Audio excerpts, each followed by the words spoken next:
is up, everybody? Welcome to episode 33 of the STS Guys. I am Jeremy. Hey, it's Larry. Hey guys, it's Nate.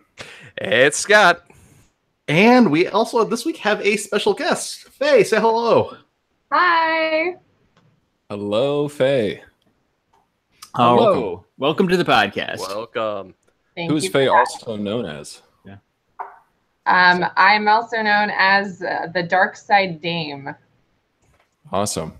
All right, so Faye is a professional cosplayer. So she has designed numerous different costumes. She's attended a ton of different conventions. So Faye, we'll just kind of kick it off to very begin with. Just kind of talk a little bit about yourself and kind of a little bit about your background and kind of what you got you into cosplay in the very begin with. Okay. What got me into cosplay? Basically, I'm a giant nerd. My biggest fandom is Star Wars, in case you couldn't tell by the dark side part of my name. I have done all sorts of modeling in adulthood, I guess, basically. So cosplay was just something that I was like, oh, that seems cool, and I want to do this for fun. And so that's really what I got into it, was just for the fun of it, being a giant nerd. So. Now, did you think that you would be able to actually start to be able to like make a living and do that as like a profession when you first started, or is this something that you just kind of did for fun and like what was that expectation, I guess, when you started? Yeah, I really wasn't trying to make money from it. I'm still kind of building that side of it, and honestly, I don't really have this whole goal of making money from it. I just want to be able to fund what I make, basically, and just enjoy it. I love meeting other people and being social and stuff, and especially with people that are into the same things I am. So that was more the intention, just like, let's try a new thing. I like being creative. Let's meet new friends, sort of thing. So did you have friends that kind of were doing it that you're like, hey, how did you get into it? Or is it just something you learned from going to cons? Like, hey, I want to see what that's all about. No, I didn't really have any friends that were in it. Basically, I mean, I own an event facility and / photography studio. And so from that, I have been throwing themed parties for years. So we would dress up for these themed parties and everything. And then I heard about, I used to live in San Diego. And so obviously San Diego Comic-Con is one of the biggest comic conventions. And so I was like, oh, well, that looks like a lot of fun. And so a group of my friends, this was only like two and a half years ago. A group of my friends were like, hey, let's do this whole dress up thing. And I did full body paint. Nice. And I had another costume from a modeling thing that I had done before where someone built me armor. And so I just put that on top of the full body paint, and I had a friend draw this like Sith tattoos on me, and just went for it. And then all the other people that were in my group dressed up in different Star Wars characters and stuff. And it was so much fun. Like, I had a blast, and we didn't even go into the convention. We were just walking outside, and it took us forever to get like 1 mile. And so we actually also went to the lightsaber battle that they have at Balboa Park, right, like that evening. And I was hooked after that. It was just pretty much like, oh my gosh, this is so much fun. I love taking pictures with people. I love meeting new people. I love being creative. And yeah, so it was just a huge blast, and I don't ever want to stop. That's awesome. Just took off from there. Yeah. Now, you mentioned some of your different costumes. So you mentioned you're really into Star Wars. So was that your first official cosplay? Was one of like the Sith Lords, or?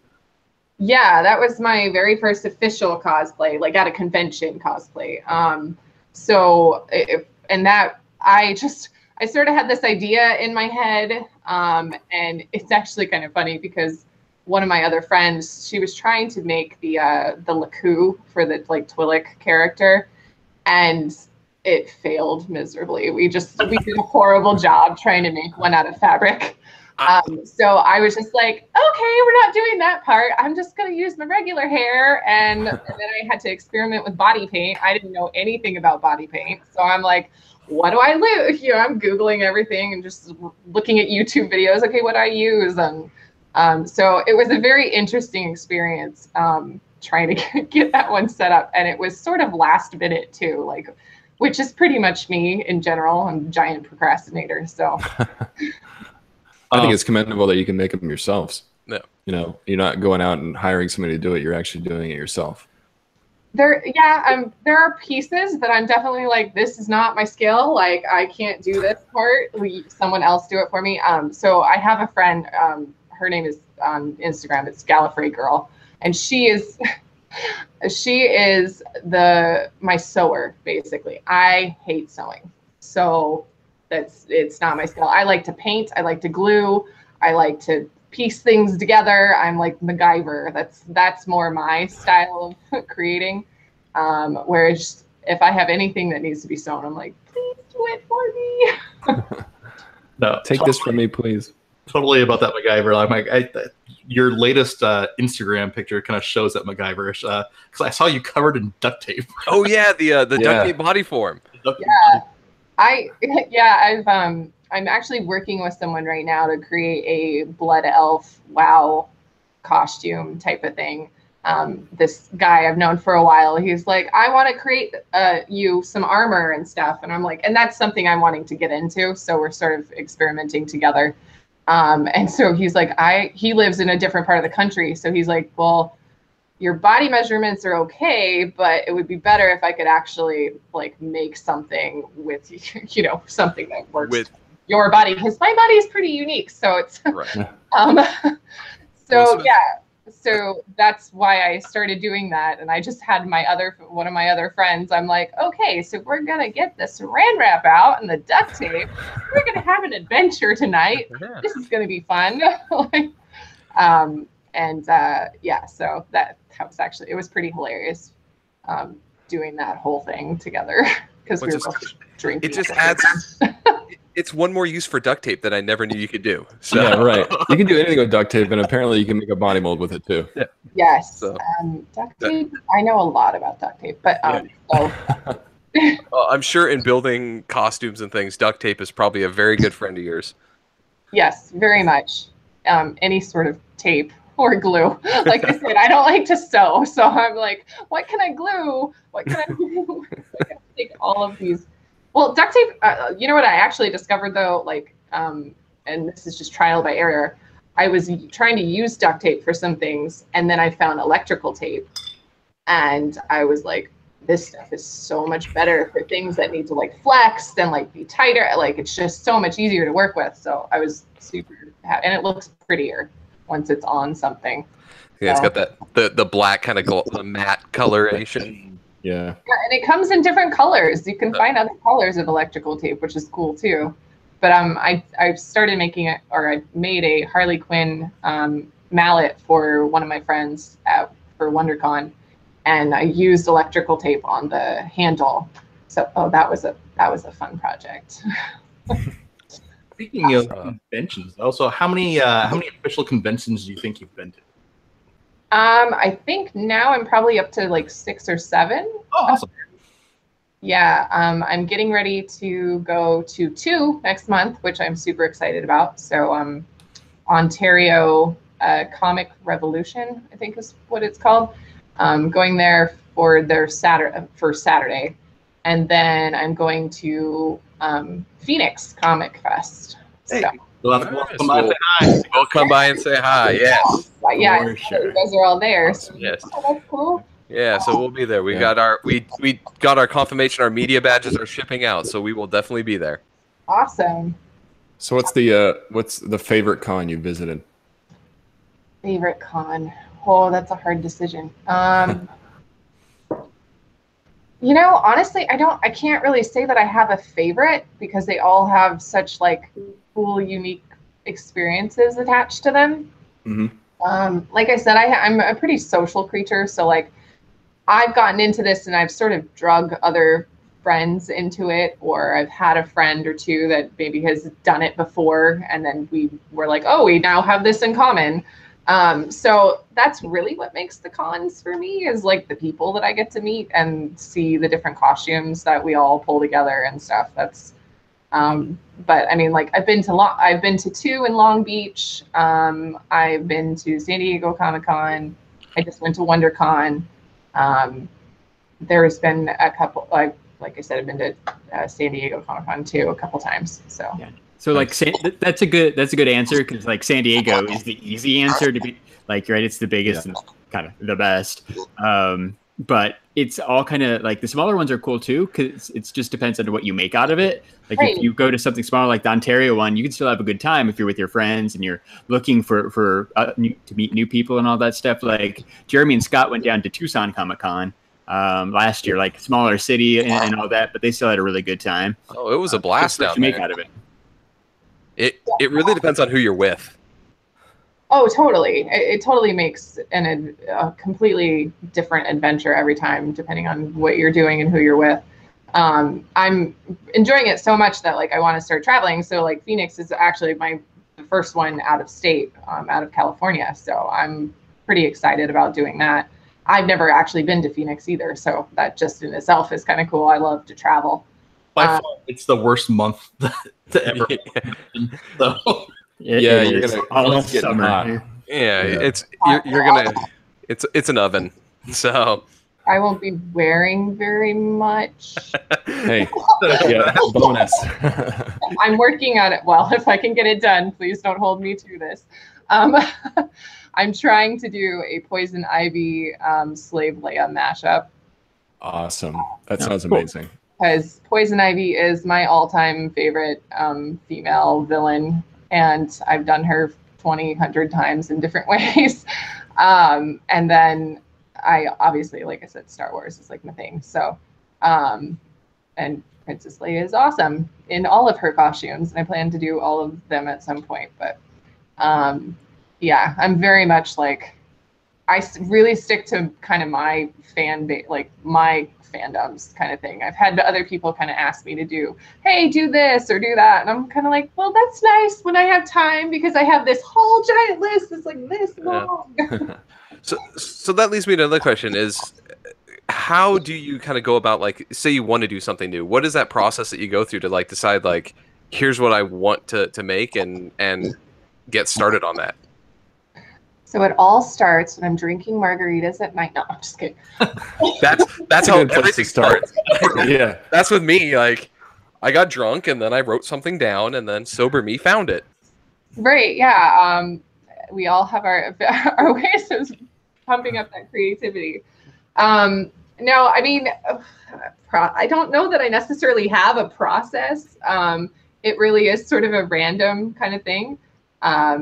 Especially because I've just sort of like gone full force into this. So I'm kind of like, what characters excite me? Like, that's really what it comes down to. Like, I sit down and I'm just like, okay, what do I want to portray? What makes me happy? Like, what makes me feel like I'm going to be good in that cosplay? Can I do it? is the other thing. I like to challenge myself too. So like I have dabbled in doing makeup and stuff for photo shoots for people and stuff, and I'm trying to learn more and more skills like FX makeup skills and stuff like that. So that's actually kind of my next like venture. So my characters will start being based on those different kinds of things that I wanted to try. I've already kind of done a little dabble in that at WinterCon. My Poison Ivy, I actually glued petals to my around my eyeball. And I've done it twice before because my venue that I have, we did a haunted house at it, and I did it then. Although this time at WonderCon, that was sort of a blunder. I put it a little too close to my eyeball this time, and the entire day, my eye was just like pouring water, and I'm like, oh, no. I'm not crying. You're just petals in my eye. I literally put rocks in here. well, Hey, Faye, real quick, we have just a question from one of our viewers here. Thomas Covenant here asks, what is the thing you enjoy most when you're at a Comic-Con? I think it's the energy. it's really the energy there because like everyone is so excited and happy and just doing the nerd thing. Like they're just happy to be able to let their nerd flag fly. And I'm not even drinking. How is this happening? Tomato. Yeah. So I think Larry has some great ones. But it's the energy that's at the different cons. Like it's just so it's motivating and inspiring and just fun. Everybody's there for the same purpose. Or like maybe you and I aren't into the same fandoms, but we're both like totally into something, and you can share with that. Just like waiting in line for stuff, like you can turn around and make some friends if you try. You just got to be a little bit outgoing. Not that. Yeah, that's totally true. Which I'm actually, believe it or not, I'm a little shy. But when I'm in cosplay, I seem to be able to be a little bit more outgoing with people. And so that, I guess, is kind of fun as well because I'm kind of in this character. Or it also leads to the fact that people want to talk to me or to get pictures and stuff like that. And then I'm like, oh, cool. Now I can actually talk to this person because they want to talk to me first. It's an easy icebreaker, right? You got that open. You got that opening to start a conversation because they at least know that you're into poison ivy or whatever you're wearing at that time. Yeah, right. For sure. Well, yeah, and you gotta, you kind of become the character. That's part of the fun. I've done cosplay maybe once or twice. I did like a bank robber Joker, but like you said, you get to become somebody else, and nobody knows who you are, and you get to interact with people in different ways. So that's awesome. It's definitely something that you can get addicted to. Now, going through your Instagram, I mean, you do a great job with your costumes. I mean, this stuff is killer. That poison ivy you did. I can see what you did with the petals across, around your eyes. I'm sure that takes a long time, but you do a really good job at it. What's actually funny about that too is that day I did 2 other people's makeup. So my friend who did Harley, I did all of her makeup too, which I learned from a YouTube video, Glam and Gore, which is I love that girl. She does the most amazing stuff. And so I was like, okay, I'm going to do your makeup in between doing this while this dries. And then I'm going to do this part on this person. And then I had a third person that I was doing just like regular makeup, I was like, thank God. So and that's kind of my thing. Like, I like helping my friends too. I've kind of one of these friends, she's like all into it now. So I'm like, oh, we should do this character and we should do this character. And I'm going to help you make this and this. And then I'm like, oh, and I need to make my costumes too. That's awesome. Everything's more fun with your friends. That's why we do this podcast together is just an excuse for us to hang out. Sounds like you were doing the same thing with like helping your friends out with cosplay and stuff. That's awesome. Yeah.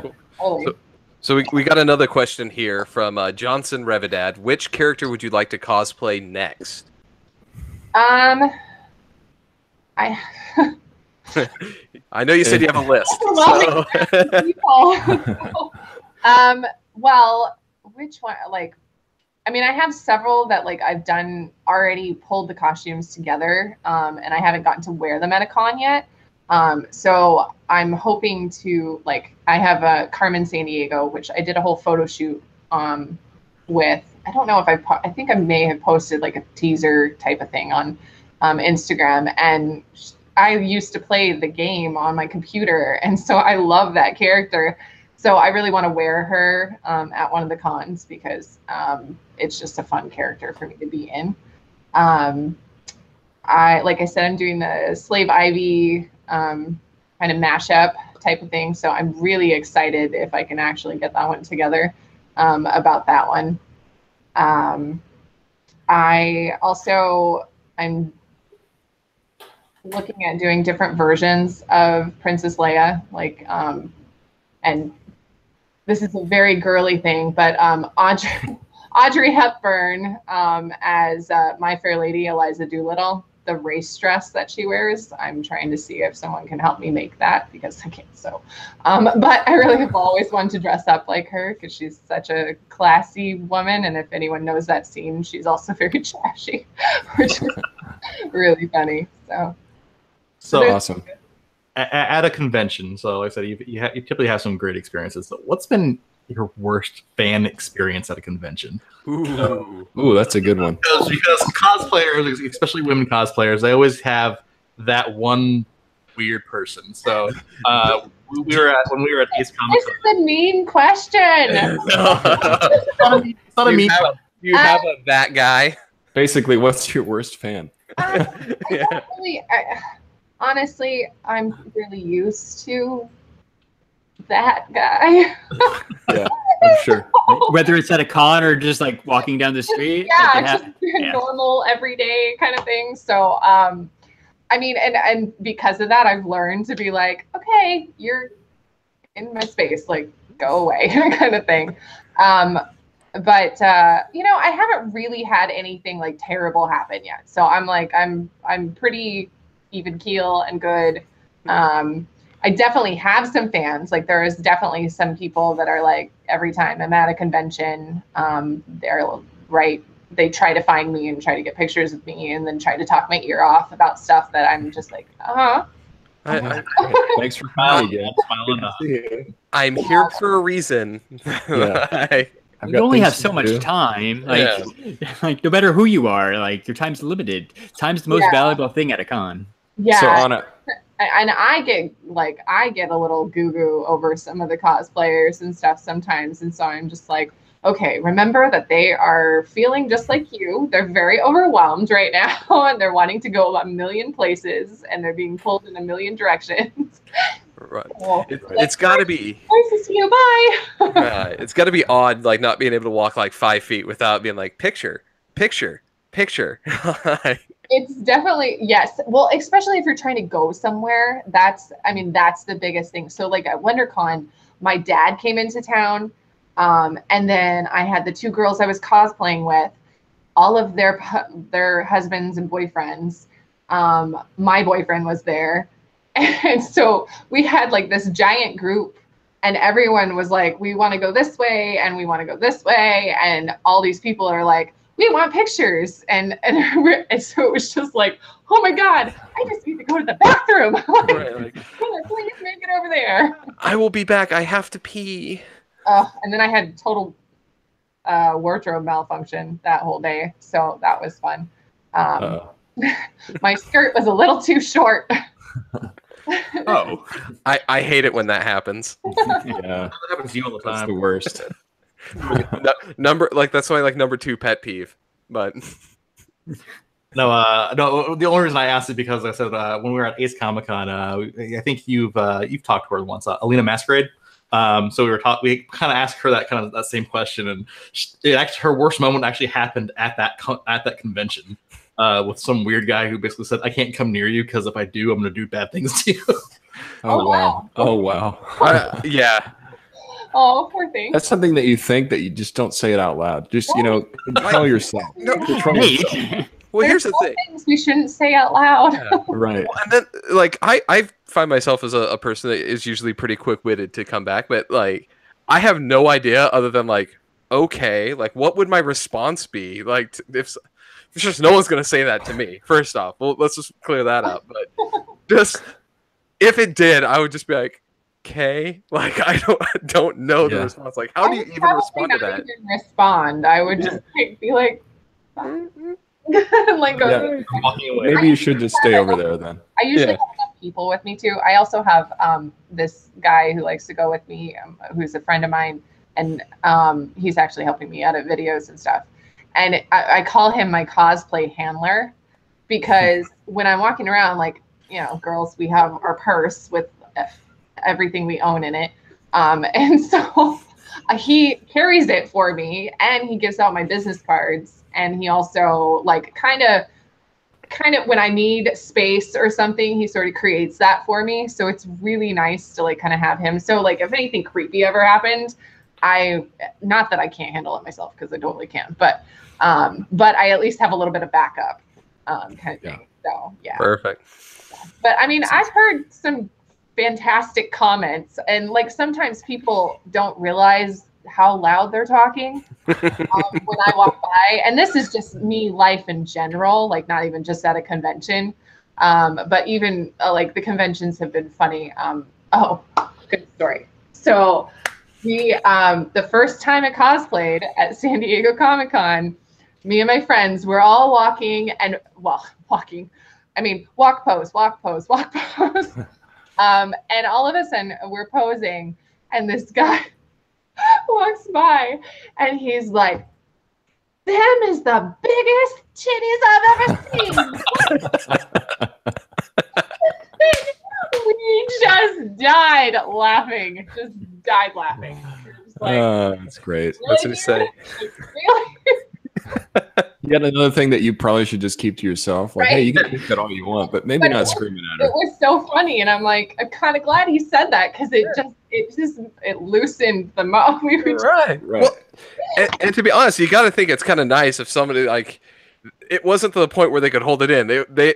They're the size that he was like, oh damn, like he had to say something. Yeah, he had to do a double take and he had to shout about it. Like, holy shit. Yeah. Then you can say back, thank you. Yeah, that's like flattering in a way. I do sometimes because, like, honestly, I know what I've got, right? I pay for them, so I'm not embarrassed by them. Like, I'm glad that people appreciate it. Like, it's all for me, but great, you get some enjoyment out of it. Go for it, and it makes me laugh at this point. So, yeah, that's awesome. It's good that you're gonna have a good attitude about it, because you're gonna get that no matter where you go. Life is cosplay or not. Be like annoyed at everyone. So right. And I did it to myself. I wanted the like comic book girl figure, and that's what I worked on getting, and now I have it, which is kind of funny that I did that before really starting to cosplay. It was always something that I was just like, I want to look like this. It was meant to be. Yeah. Yeah, and you kind of did modeling before, you said, right? Before you got into cosplay? Yeah. That's cool. Yeah, for everybody watching, if you missed it before, this is the Darkside Dame. Go check her out on Instagram. She's got a great account. Scroll through. You'll be happy that you did, guys. That wasn't creepy at all, Nate. Hey, I'm just trying to help her out, I'm not trying to be creepy at all. I appreciate it, yes. But if you're watching on YouTube... He's making me feel humble right now because I don't have to talk about myself and be like, right. Go look at all the things that I have. Yes. Pretty much. Well, I think I tell people, Google the Darkside Dame. You'll find everything.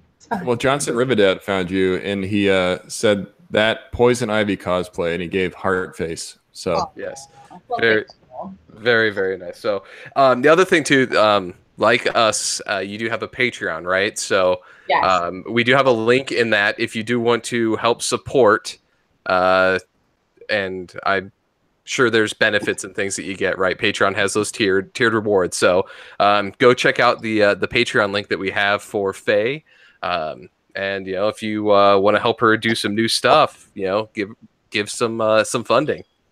And it's always really helpful if people tell me like what they like, if they look at the tiers on Patreon and they're like, hey, I would like to see this, because I'm like coming up with that stuff off the top of my head or looking at other Patreons and stuff. So like, I don't really know what people want of me. Like, I'm just like, okay.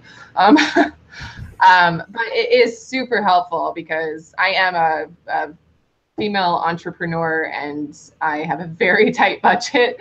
And so I really do this for fun. So it really does help me continue to do it for fun. Like, so I definitely appreciate it. And I love getting to know people that appreciate the stuff that I do and hearing from them. So like, please comment on my Instagram stuff. Like, I love being able to respond to people.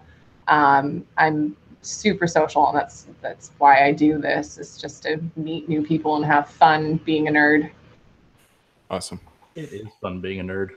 Like I said, you couldn't say that 15 years ago. Now like you're almost you can't. It's cooler to be a nerd than not to be a nerd. Well, I used to think it was so funny when I used to play WoW, and people, I would be like, yeah, I'm a girl, and they're like, no, you're not, and I'm like, I am. Like, why do you in someone's basement? Yeah. I'm not catfishing anybody. Right. I'm like, okay. I have a mic. I'm not a 12-year-old boy. Like, you can hear me. Right. Yeah, exactly. Yeah. So, do you play a lot of PC games still, or did you play a lot of WoW? Or I played a lot of WoW. I played Sims. a lot. Again, it goes back to the creativity side. It was more not the actual gameplay of Sims, but the creating the houses and decorating them and stuff like that. So I used to do a lot of entering contests on the forums and stuff like that. I love working with my hands, so that's part of the whole cosplay thing. And when I would do the Sims game, building houses and stuff, it sort of gave me that feeling of creativity and whatnot. I can't think of anything. I've not really played anything else majorly since I was like a teenager or a kid, you know. And then like I definitely played more video games then, but unfortunately, I don't have as much time as I'd like to to play video games and cosplay. So do you have a so you said you're into Star Wars, but do you have a collection of any type of thing? Do you like collect like a certain type of like figures or statues or any type of fandom that you collect? So well, I collect knives, but that's not really a fandom. I just bought myself a mermaid bottle opener. I like mermaid. Oh, ooh, nice. My name is Faye, which is the sadistic fairy of the kind of folklore type of thing. So I do love like fairy images and stuff like that. So I have a lot of different art in that regard. And then, yeah, I do have quite a bit of Star Wars stuff. I just actually started collecting crocheted characters. So I have like a mini Porg that's crocheted, and I have a friend that's making me at. And then I also have someone just actually found a Groot, and they said they're going to give it to me, and I was like, oh god, I'm so excited. So nice. Yeah, so like I'm starting this whole like crocheted character thing, which it was just I saw a pattern one day because I liked the Porgs from Star Wars Go marketing, and yeah. So what's your favorite Star Wars then? Which one? Ooh. Anything with Han Solo in it. Ooh, all right.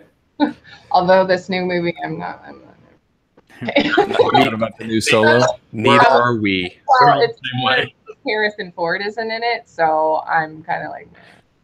I cried when he died in the movie. So. Yeah, I was gonna say Force Awakens must have been really hard for you. It was. I did. I cried. Yeah, he was an amazing character. What is wrong with you? And I'm like, sorry, he was my first love. So, I mean, I think I saw Star Wars when I was like 5 years old because my dad's a super like sci-fi nerd. I mean, I kind of get some of this from my dad. Like he actually at WonderCon dressed up in Star Trek uniform. That's really cool. Please, it was here. What color shirt? Yellow. Okay. Yeah. Yellow. Gold. Nice. You think Dad was gonna be a red shirt? You know what? Like, I always see it. I'm like, that's not the person. That is not the shirt you want to wear anywhere. Like, no. So him and his girlfriend decided they were trying to do the old school like Captain Kirk and outfits. So she did I think she was wearing red though. She had a red dress on, and he had the gold command shirt. He was so excited to come out and do cosplay with me. Because he's been seeing me kind of posting all the pictures and stuff like that, and so he's like, "I want to come." That's it. Like we purposely scheduled him coming out on that weekend. So yeah, that was kind of fun. That's cool. You have like family supporting you in your journey as well. So that's always awesome. Yeah, and not even just supporting, like doing it too. That's really cool. Yeah, I mean, my dad's a giant nerd. That's where I get it from. So it wasn't that hard to like get him to do it. I keep telling him, I'm like, I want to do more like cool makeup on you, like, and he's like, oh, I don't know about that. He's like, hold on, I don't want to go so far. I'll put on a yellow shirt and we'll call it good. Like that's my type of cosplay. Yeah. I told him, I was like, I'll put ears on you, and he's like, I don't need all that, and I'm like, okay. You gotta build up to that. Yeah. Step one. Thomas is asking if your necklace is Star Wars. So it looks like the Millennium Falcon, I think. Yes, it is the Millennium Falcon. And awesome. I also have this. My friend owns a nerdy jewelry company called Spiffing. And so I don't know if you guys can see this, but it says fastest hunk of junk in the galaxy. So she makes like all sorts of jewelry and stuff that has all sorts of fandoms, not just Star Wars. But I tend to buy the Star Wars. So I guess that's a collection there. There you go. Oh, and I forgot. I collect Loungefly, Star Wars purses, or the other companies. I don't even know what the other companies are called. The other companies don't matter. Yeah. The other companies matter. It's Loungefly. Loungefly, new company. Just as long as it's Star Wars, that's pretty much all that matters to me. We love Funko. Go ahead. We love Funko, so Funko bought Loungefly like a couple months ago. So cool. all about the Loungefly. Did that say May the 4th be with you? Yeah, it says May the 4th be with you. I needed a small purse, and I was like, you know what? I found this online, and I was like, that's me. That's done. Right. I have sold. I have a Han Solo one. I've got a Darth Vader one. I've got some other. It's black with the Rebel symbol on it. I've got a whole bunch of them. So that's I'm a girl. I like purses, so I get nerdy purses. It was really funny. Right before the Star Wars movie came, I can't remember which one it was. But I was in a Bath and Body Works, and I had my Han Solo purse, and I'm standing there and I'm looking at all these like perfumes and stuff, and this guy comes up and he's like, "So you excited about the new movie?" And I'm like, "Oh, like, what are you talking about?" And he's like, "The Star Wars movie," and like points at my purse, and I'm like, "Oh, I forgot that I was carrying this." I'm like, "What?" All right, so we're about halfway through the show, so we're about to move into another hot topic. But before we move into that next topic, is there anything else that, Faye, that we should know about you as a cosplayer before we move on? Just if anyone's joined since we've talked about it, I'm the Darkside Dame, pretty much on all social media, as well as Patreon. So go ahead and follow me on those. You can tell I'm really uncomfortable saying all this right now. And just if you want to get into cosplay and you want any tips or anything like that, feel free to reach out to me, because I love helping new people getting into this as well, with as much knowledge as I have.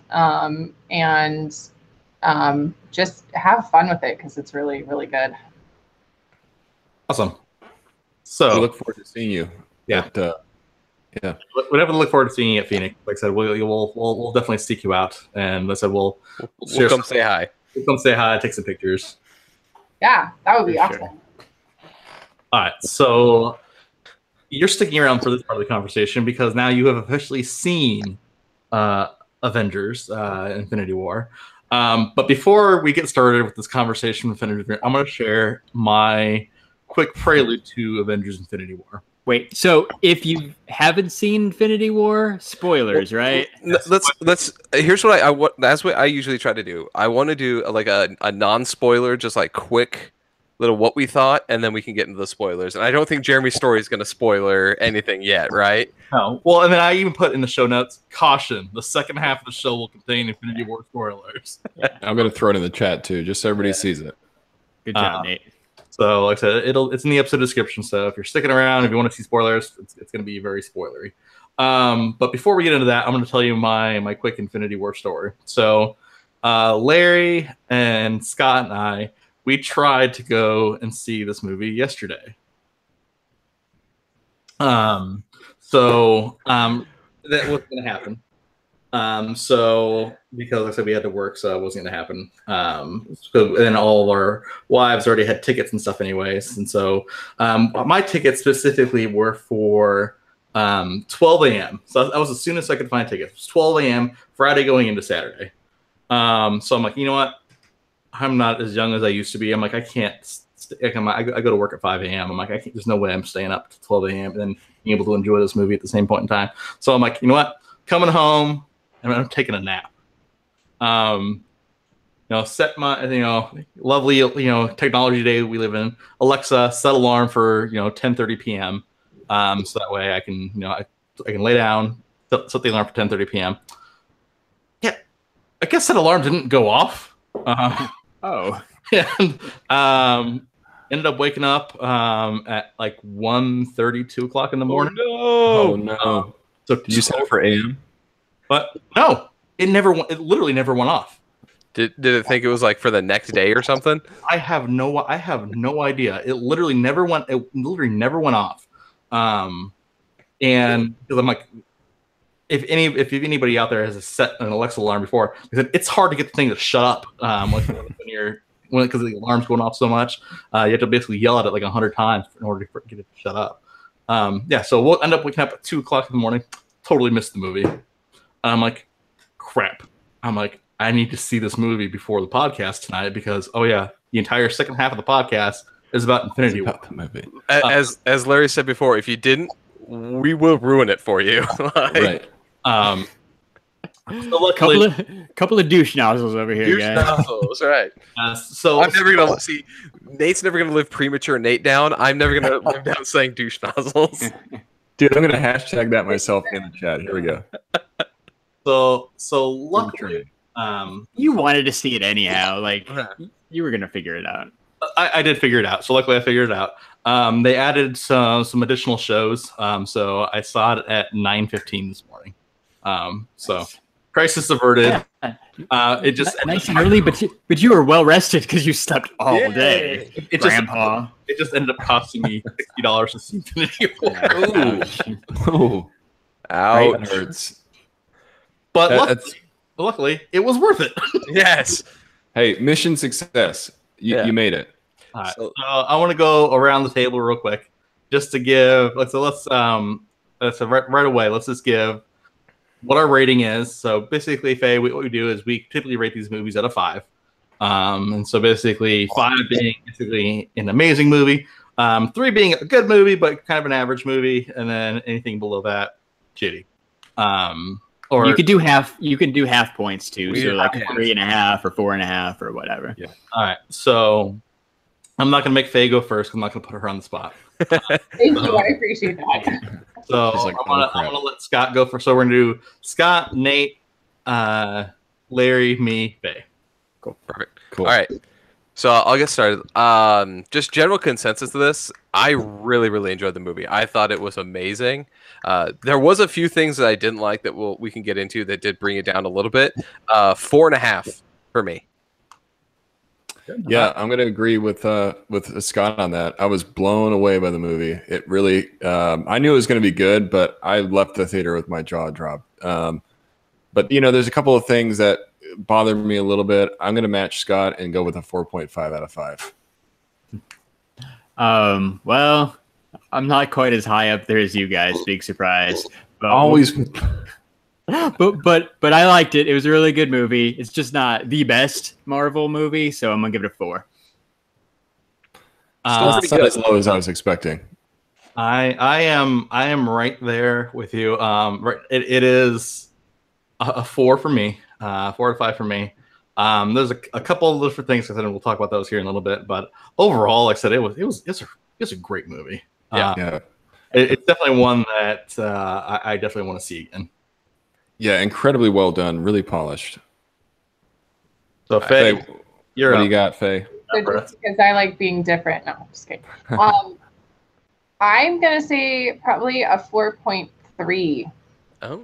4.3. All right. I like it. Yeah, I mean, I thought it was a really good, well done movie. I really did enjoy watching it. There, like you guys have said, there were a couple things that I was kind of like, okay.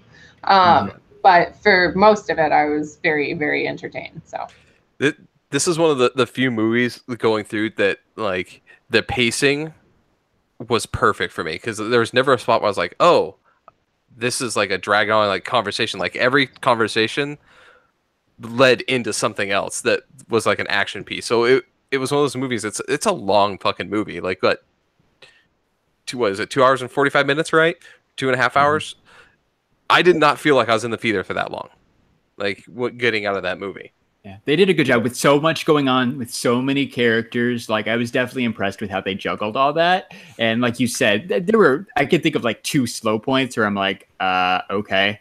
But I definitely didn't like, I hate long movies more than anyone. And I didn't feel like this was a long movie. It went by quick. Yeah.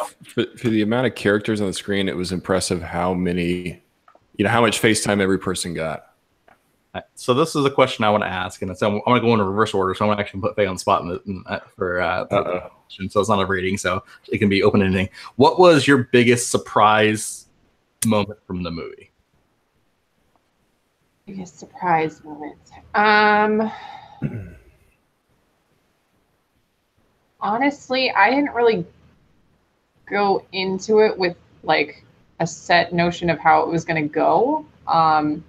So I guess the surprise was actually how well they did all of the characters, like, and just giving, like, I think someone just said that gave them all face time, like a good amount of face time.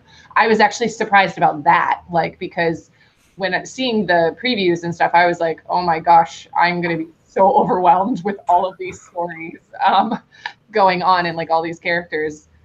So I was actually surprised that I was like, oh, it flowed really nicely. That's great. Yeah. No, mine was, I said my wow surprise moment was when Red Skull showed up. So I'm going to jump out of order and just kind of jump on there with you, Jeremy. That point, I literally was in the theater like this. Yeah. Yeah. Me too. That was mine. That was mine too. Yeah. Dude, he was totally unexpected. And he was used so well. I am a little sad that it wasn't Hugo Weaving, though. No, but it was the guy from The Walking Dead. Yeah. So it was kind of cool. I saw that today. Don't revoke my nerd card, but I'm not like I'm not up on all the Marvel side of stuff. So, I didn't know who it was. Do you remember? My brother did. He's like, because he did the kind of thing, and I was like, what? Who's this guy? Yeah, just a guy. Yeah. It was the nice little Easter egg that they kind of threw in, because we'll probably not see that character again, but it was a nice little nod to somebody that you don't know what happened to. I think we will see. I do too. It's put in there for a reason, and like it's not just put in there for fan service. I think it's put in there for a very specific reason. Yeah. I think eventually once the reset button gets hit, in the next Avengers movie, I think something is going to happen with that, because he was, like I said, the Red Skull was tied to the Soul Stone, so that's why he couldn't leave, and that's why he was, that's why he was there. So I think Red Skull is going to be stepping back into the MCU. Yeah, because if I remember correctly, he can revisit, souls from the Soul Stone, right? So he can go back and kind of revisit anybody that's died. Mm-hmm. You can technically bring anybody back from the dead. Yeah. So, yeah, I mean, we don't know what's going to happen to Captain America, but like Captain America is going to exist in some form, and I'm sure Red Skull is going to be back, or it could even be like the next Avengers movie. It could be the main bad guy. Who knows? True. Yeah. That was a huge surprise moment for me, is seeing Red Skull on Volmir. I wasn't expecting that at all. It was crazy.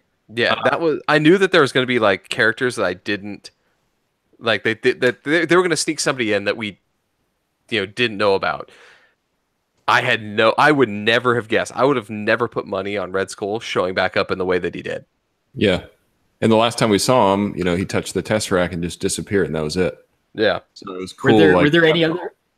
Sorry, were there any other surprises? Like, I think Dinklage got leaked, right? People knew he was coming. I can't think of any other new characters. So no one really outside yet. Dinklage is as the dwarf. Was it Adri or Sindri or whatever? Like Jeremy and I, like we had saw, we're like, oh yeah. Like when we looked at the IMDb, we're like, oh yeah, that's who he was playing, is the guy who made Mjolnir. That was the worst gamble. Jeremy and I the other day went to the IMDb page and we're like scrolling down really slow, trying to see like, please don't have anything up like spoilerish. Yeah, spoilers before we go into it. So characters, but yeah, I would never have guessed that. But yeah, no one really else stood out to me that was like, oh, this is like. There's no real new characters. I thought they might introduce some, but they really didn't. Speaking of the bad guys. Speaking of E3, though, how awesome was it that the dwarf was twice as tall as everybody else? Peter Dinklage finally got his day in the sun. He's a giant.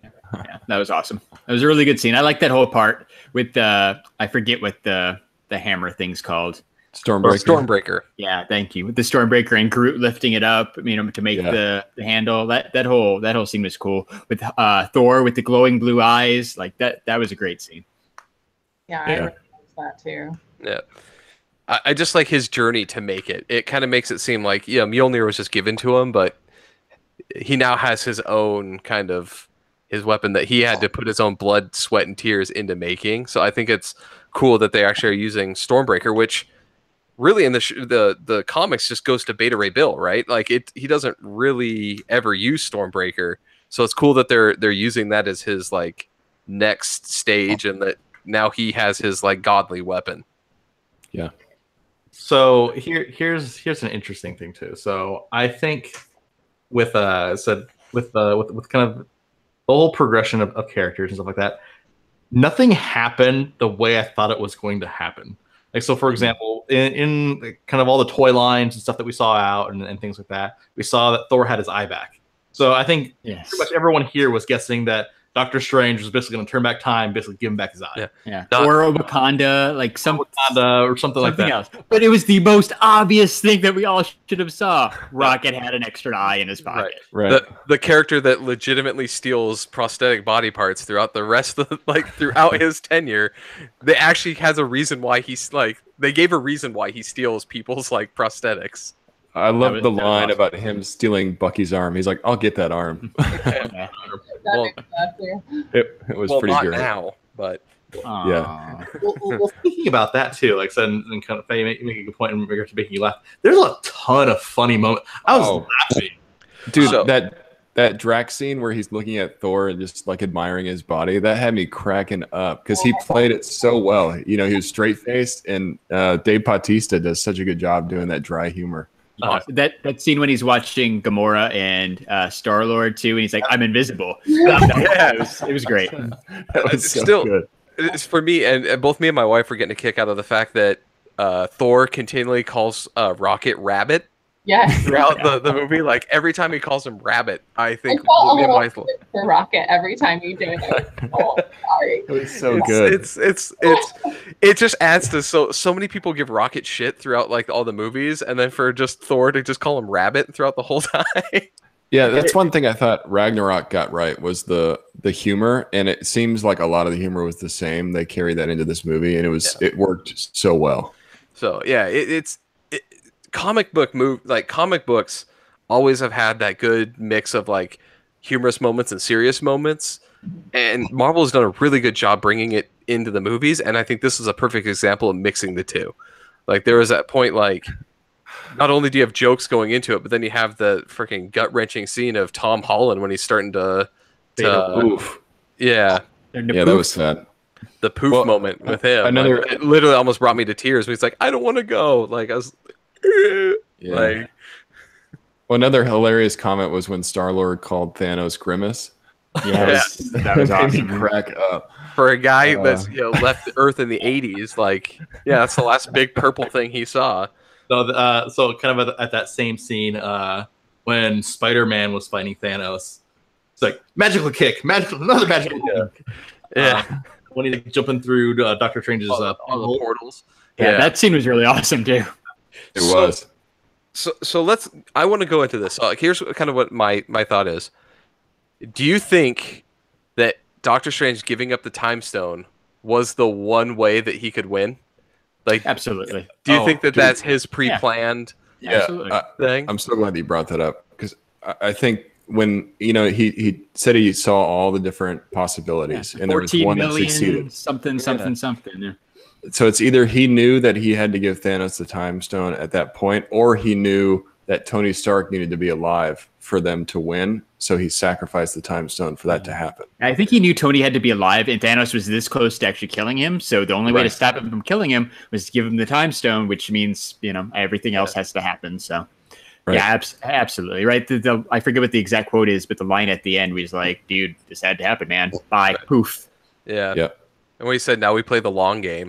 I was like, okay, so he kind of has a plan, but like I was thinking about that at the end. I was like, was that the one way that he kind of wins? Well, and you kind of know that already too, just because it's what he says. It's what Doctor Strange says to Iron Man and Spider-Man. Like, hey, you know what? If it comes between letting you live or letting you live, protecting the time stone, I'm still going to protect the time stone. Like I said, I don't care if you live or die. Like it's a matter of protecting this in order to kind of seal the fate of the universe. Yeah. Right. So that's how he protected it, is by giving it up, because he knew long term that's what was going to save the world. Right. I do have another moment though that got me really giddy in the theaters. Who else was excited to see the Iron Spider's legs? Oh, they came out in the way they used it was really inventive, and it's one of those moments you're like, holy crap, there they are. And he has the proper number. He doesn't have 7 like in the comics. Like, I don't know if you know, in the comics his little Iron Spider has 3 legs, so it's not a spider. He's like missing one. Right.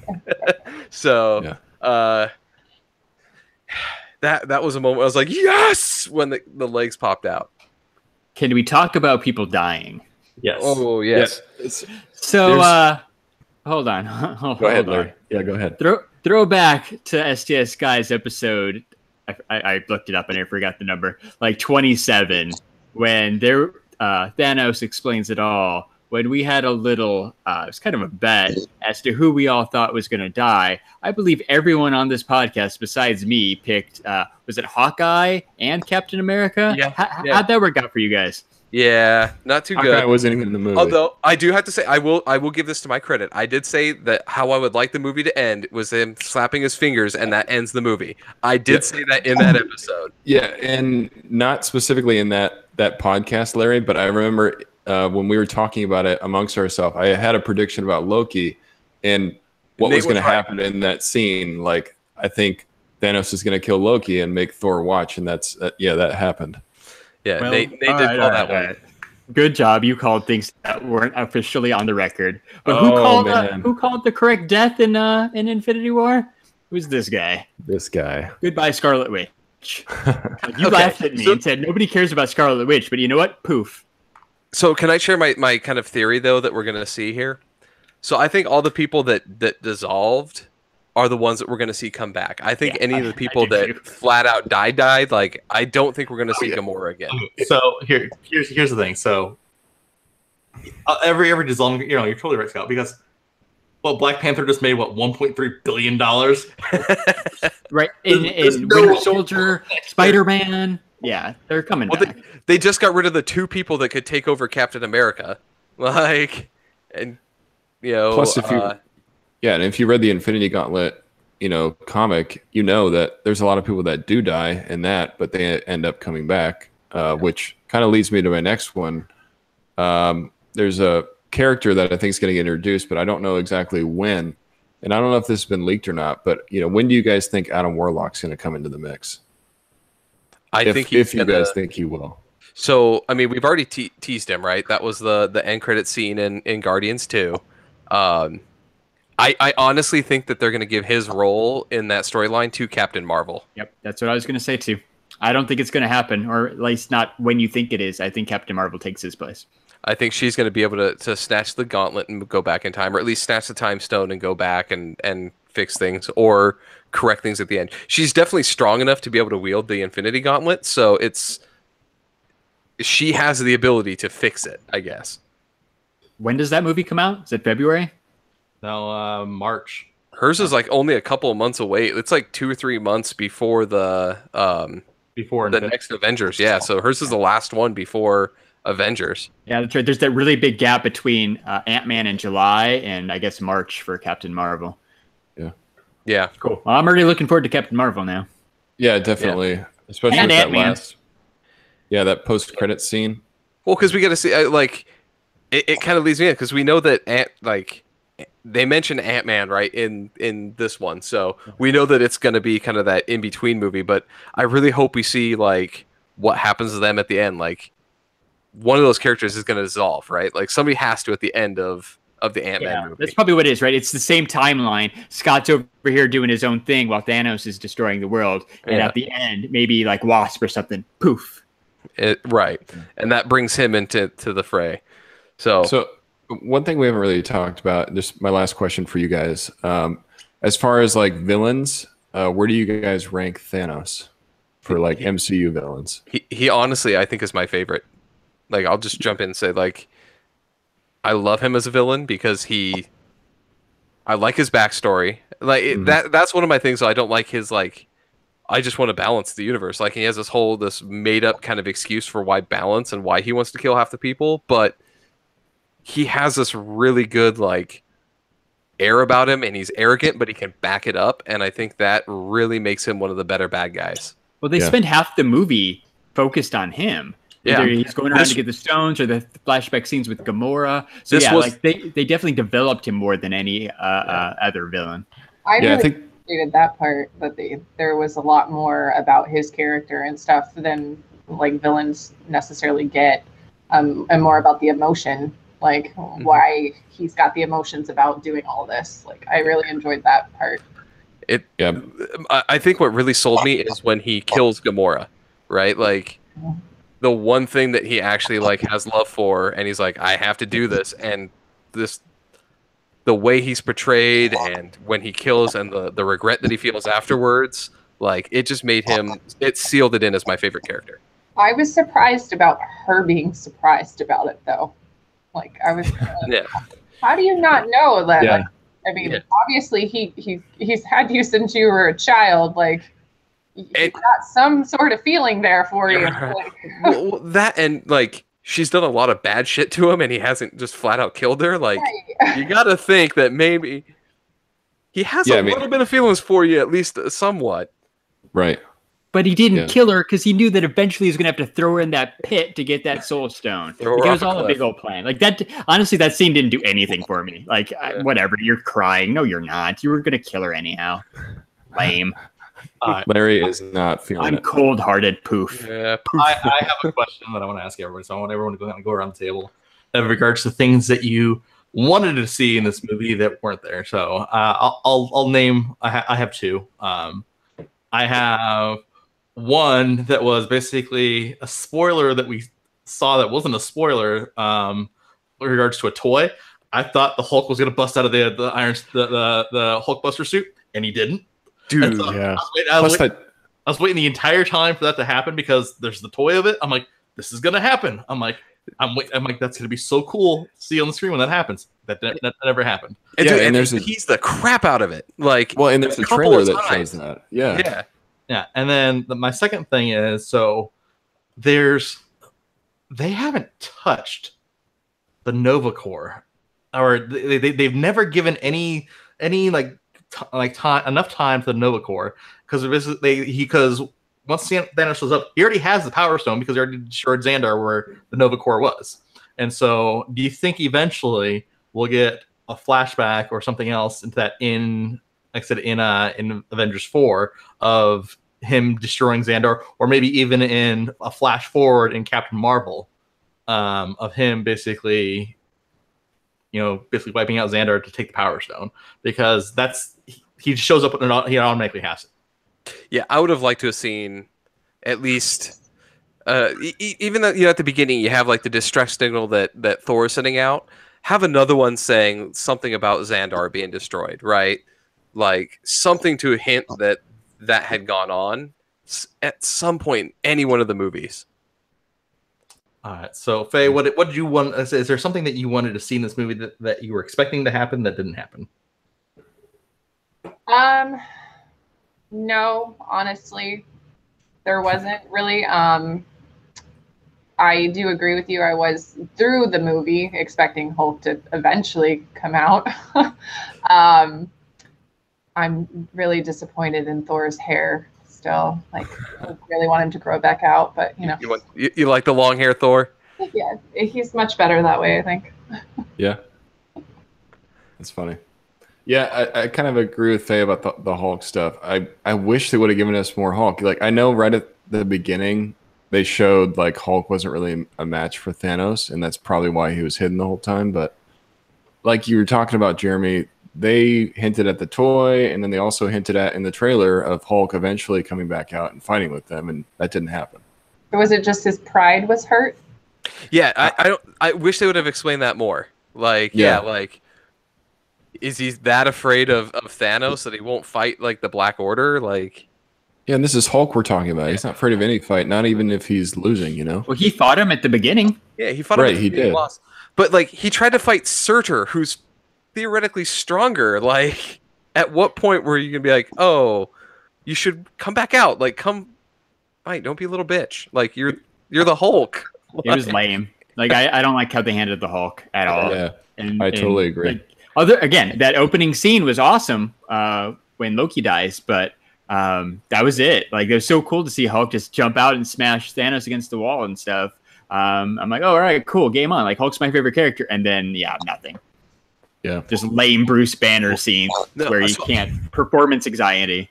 No, I think they're really trying to get it into like they're trying to hammer home like the fact that Hulk and Banner are now like a completely separate personality, and they're really trying to push it like, oh, he's only going to come out when he wants to, and he's, like Killer Frost or something. Yeah. In the Flash, lame. Yeah, but he like he was like a little kid in Ragnarok, throwing the ball against the wall and being, he's throwing hissy fits. So it does fit the character that they're trying to build, but I think that there are so many opportunities that you could have done that as a showstopper, like him breaking out of that armor, that they really missed the ball having him show up.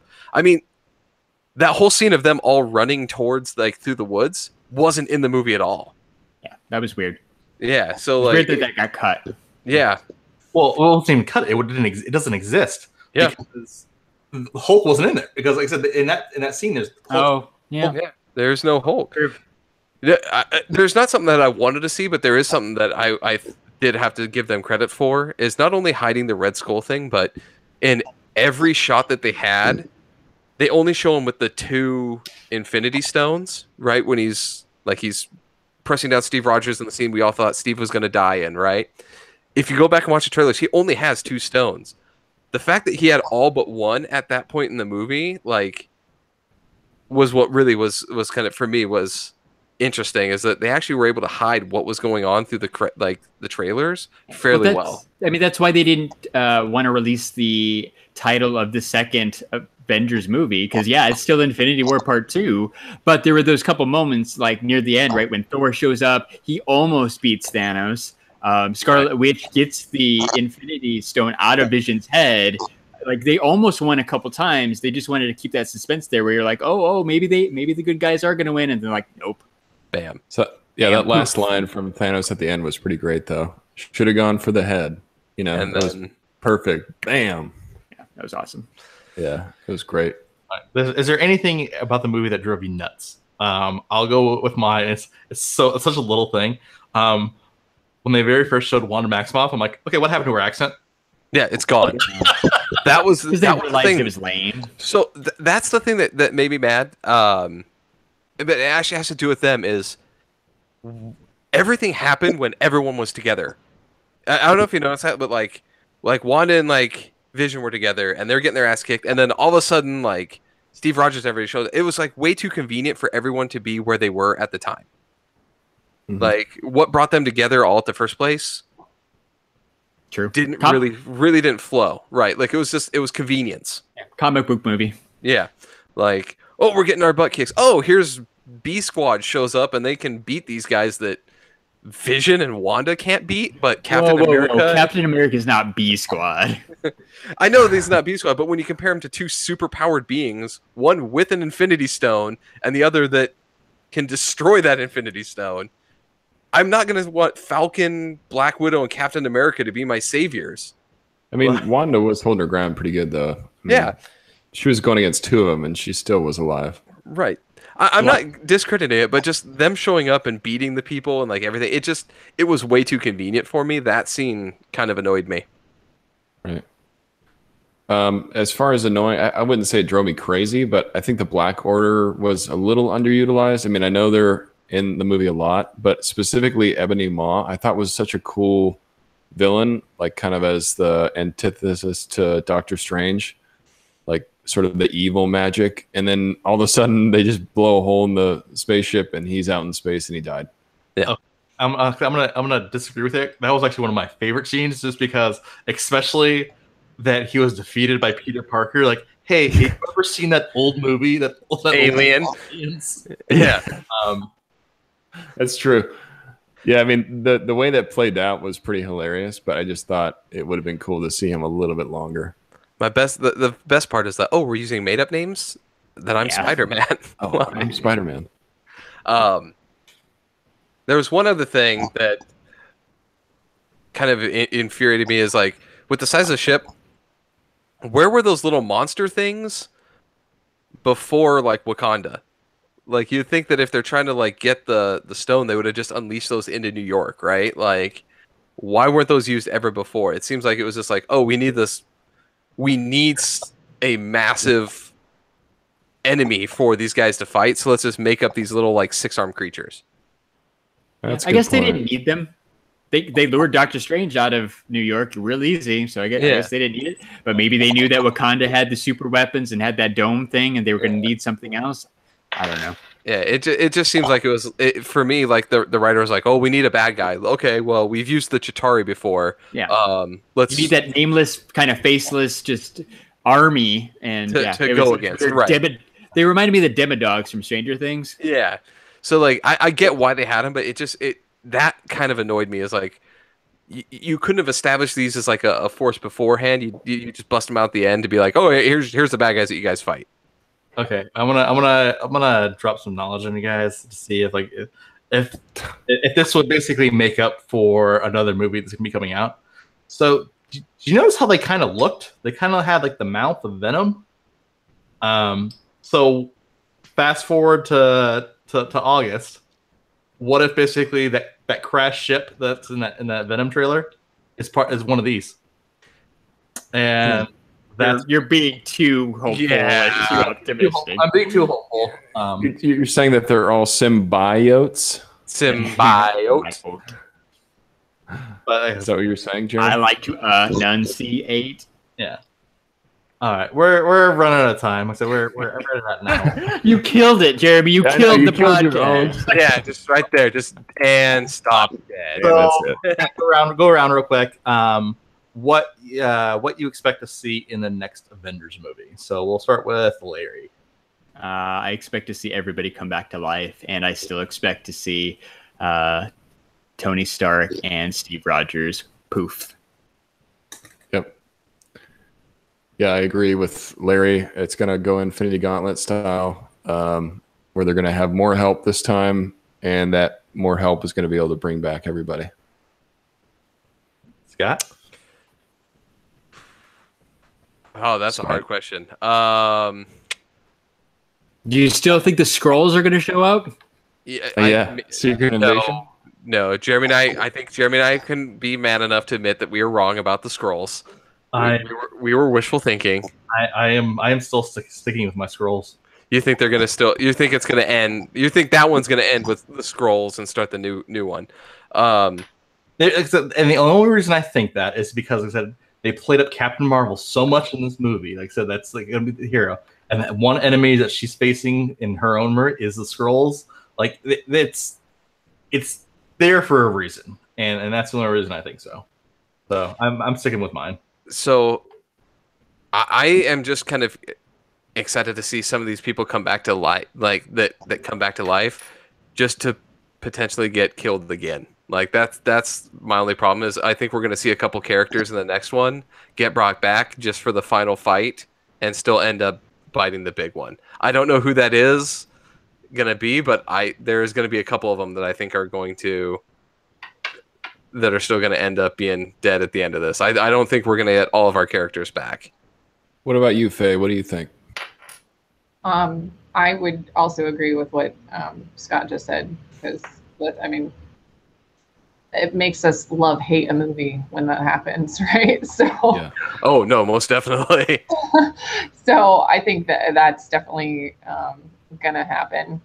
I'm just curious as to pretty much just how they end up taking him down eventually. Like seeing how it all plays out will be very interesting to me. Yeah. And who's the one who gets that final blow that actually defeats the enemy? Yeah. Right. It'll be good.